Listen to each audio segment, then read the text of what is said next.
Amparo, licenciado Gustavo de Silva Gutiérrez. Tema 2. Teoría del amparo. Subtema 2.3. Naturaleza jurídica del juicio de amparo. Parte 7, de 7. Tomando en consideración lo que hemos platicado con anterioridad de la naturaleza jurídica del juicio de amparo como parte del orden constitucional y entendiendo entonces el efecto que éste tiene, bueno, solo restaría comentar en forma breve algunos de los principios que rigen el juicio constitucional de amparo. Uno de estos principios, bueno, pues es el principio de instancia de partes, es decir, el juicio de amparo no procede en términos o de forma oficiosa, es necesario que se ejerza la acción, ¿sí? Una de las partes que considere que hay un acto de autoridad que vulnera sus derechos humanos en la Constitución o en los tratados internacionales, entonces ejerce la acción y hace funcionar al órgano jurisdiccional. Entonces, este principio se conoce como principio de instancia de parte. Otro principio del juicio de amparo es la necesaria calidad que debe tener el agravio que genera este acto de autoridad.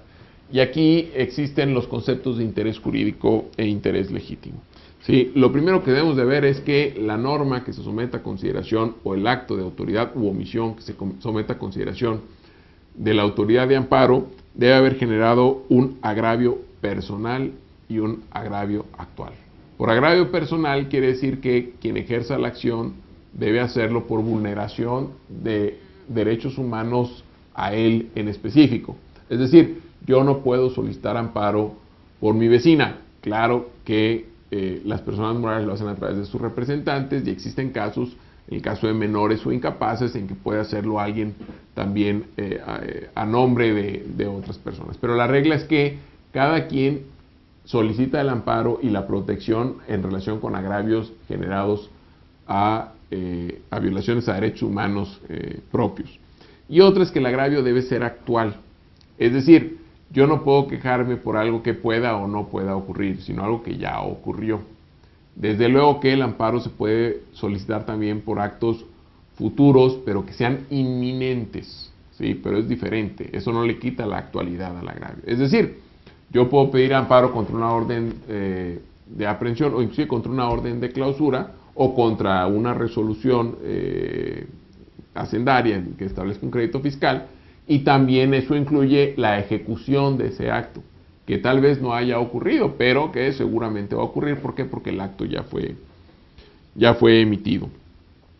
Para solicitar el amparo debe de existir un interés jurídico, que ese todos lo conocemos porque es lo tradicional en el juicio de amparo desde hace muchos años. Y el interés jurídico es precisamente la afectación de la esfera jurídica del gobernado, es decir, de un derecho subjetivo del gobernado, ¿sí? Un derecho humano que se le esté violando por otra norma jurídica en forma directa. Y también se puede solicitar el juicio de amparo acudiendo en virtud de un interés legítimo. El interés legítimo es un interés intermedio entre lo que conocemos como un interés jurídico y un interés simple. El interés simple, ¿sí?, no es porque se resienta una afectación a la esfera jurídica, sino puede ser el mero interés por el respeto al ordenamiento jurídico. ¿Qué puede implicar el interés simple? El interés simple implica que yo me entero que se otorgó una licencia de construcción, a lo mejor en Tijuana, Baja California, y bueno, pues yo me entero que además esa licencia no fue emitida respetando el ordenamiento jurídico, y yo no tengo nada que ver con eso, pero me interesa que se respeten esas normas y voy y pido amparo contra esa licencia de construcción. Eso es un interés simple, eso no está incluido en el juicio de amparo. El interés legítimo es un punto intermedio entre el interés subjetivo y el interés simple. Es decir, debe haber una afectación que no implique un interés jurídico, ¿sí?, pero que sí haya un agravio, bien sea porque pertenezco a una determinada colectividad. Por ejemplo, hay una autorización a un bar, sí, pero lo que pasa es que el bar lo autorizaron en la colonia donde yo vivo, que solamente tiene uso de casa de habitación y genera no solamente la falta de respeto al uso de suelo, sino además una afectación. ¿Por qué? Porque pues, yo soy el vecino de ese bar o vivo en esa colonia. Eso sí da pie a un interés legítimo. No hay un interés jurídico, pero hay un interés legítimo que me permite acceder al juicio de amparo. Otros principios es el principio de relatividad de la sentencia de amparo. La sentencia va a tener efectos relativos al tipo de acción que se ejerció. Desde luego que los efectos pueden ir más allá o no del ámbito del quejoso, pero siempre en relación con la acción que se ha ejercido. Y esto es lo que, correcto o incorrectamente, se conoce como el principio Otero. Es decir, la sentencia va a amparar a aquellos quienes solicitaron el amparo. Va a tener ese efecto de protección para destruir el agravio que se está poniendo a consideración de la autoridad de amparo. Otro principio es el principio de definitividad. El principio de definitividad implica que el juicio de amparo, y ya lo habíamos comentado, que es del orden constitucional total, es un medio de defensa extraordinario. Es un medio del orden constitucional, no es un medio ordinario. Los medios ordinarios son los controles de legalidad, por ejemplo. Entonces, uno debe intentar, en principio, si existe alguna violación a los derechos humanos, puede hacerlo a través de los controles de legalidad, si es adecuado hacerlo. Entonces, tiene que agotar primero las vías ordinarias. En el caso específico de los actos administrativos emitidos por el sistema de administración tributaria, bueno, lo correcto es, antes de acudir al juicio de amparo, es acudir al juicio de nulidad ante el Tribunal Federal de Justicia Fiscal y Administrativa. Y con posterioridad puedo llegar al amparo directo. Pero en eso consiste el principio de definitividad, que uno no debe acudir directamente al juicio de amparo si tiene un medio ordinario para reparar la violación cometida. El juicio de amparo es un juicio extraordinario. Existen excepciones a este principio de definitividad. Por ejemplo, cuando el acto reclamado carece en total de fundamentación. ¿Por qué? Porque si la autoridad no establece ni siquiera un artículo en los cuales se está basando, pues yo no tengo idea qué ley me están aplicando, qué norma me están aplicando, y por lo tanto tampoco puedo saber cómo impugnar ese acto. Entonces, cuando hay una carencia total de fundamentación, es una excepción al principio de definitividad, y puede uno acudir directamente al juicio de amparo.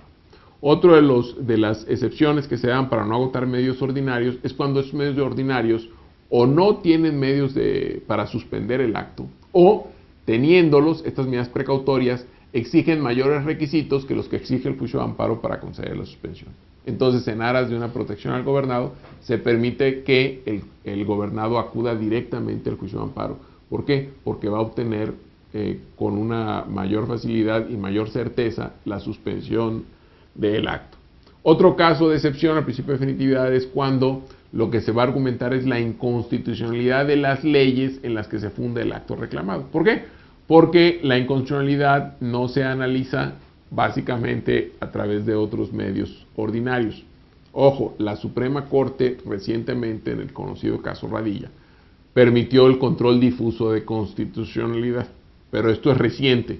Entonces, la ley de amparo no contemplaba esta situación, desde luego, entonces establece como una excepción al principio de definitividad cuando se quiera poner a consideración de la autoridad la inconstitucionalidad de la norma. Otro caso es el caso de los terceros extraños a juicio, ¿sí? Otro también cuando el acto implique un peligro de privación de vida, deportación, destierro, cualquiera de los prohibidos por el artículo 22 de la Constitución. Y hay otros casos, hay tesis que hablan de cuando haya afectaciones directas a preceptos constitucionales.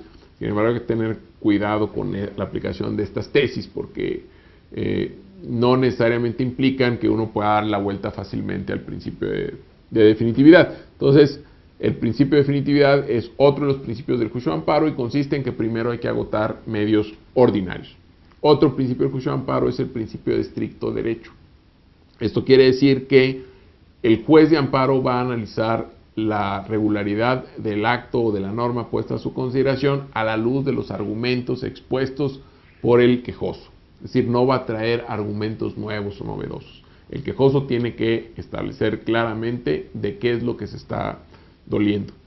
La contraparte de este principio de estricto derecho es la suplencia de la queja o la suplencia en la deficiencia de la queja, que son cosas diferentes. En una es corregir la queja y en otro es ponerla tal cual como nueva.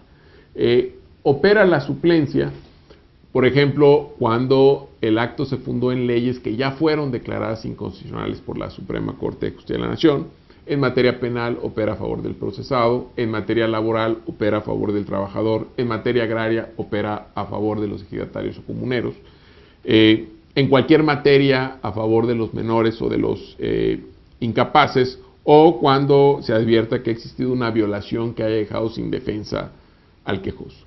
Otro principio es el principio de prosecución judicial. Esto implica que el juicio de amparo es un verdadero juicio, no es un recurso más, ni siquiera tampoco, desde luego, el juicio de amparo directo. No es una tercera instancia, no es otro recurso. ¿Sí? El juicio de amparo directo y el indirecto también son juicios con reglas claras y definidas. Otro principio es el principio de impulso oficial.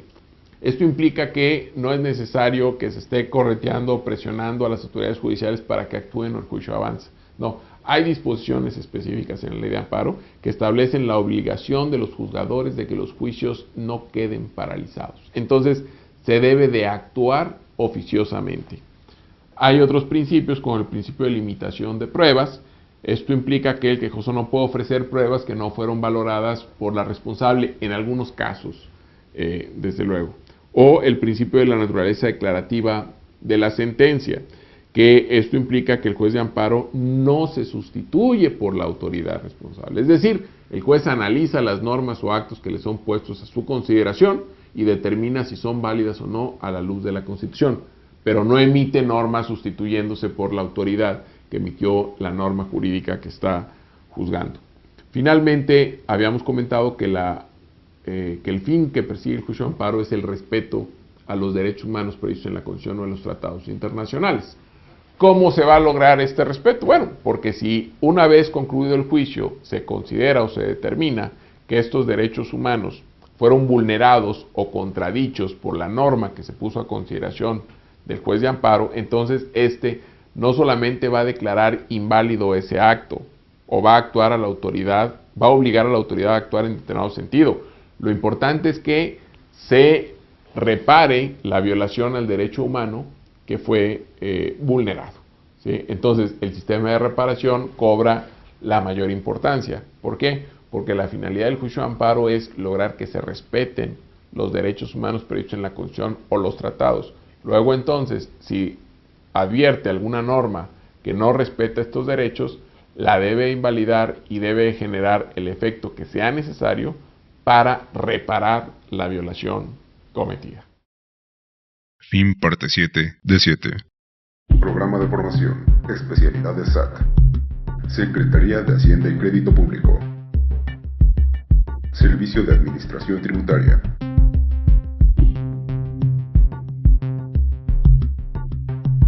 Esta es una producción del Servicio de Administración Tributaria a través de la Administración Central del Ciclo de Capital Humano. Esta producción tiene fines educativos. 2012. Derechos reservados.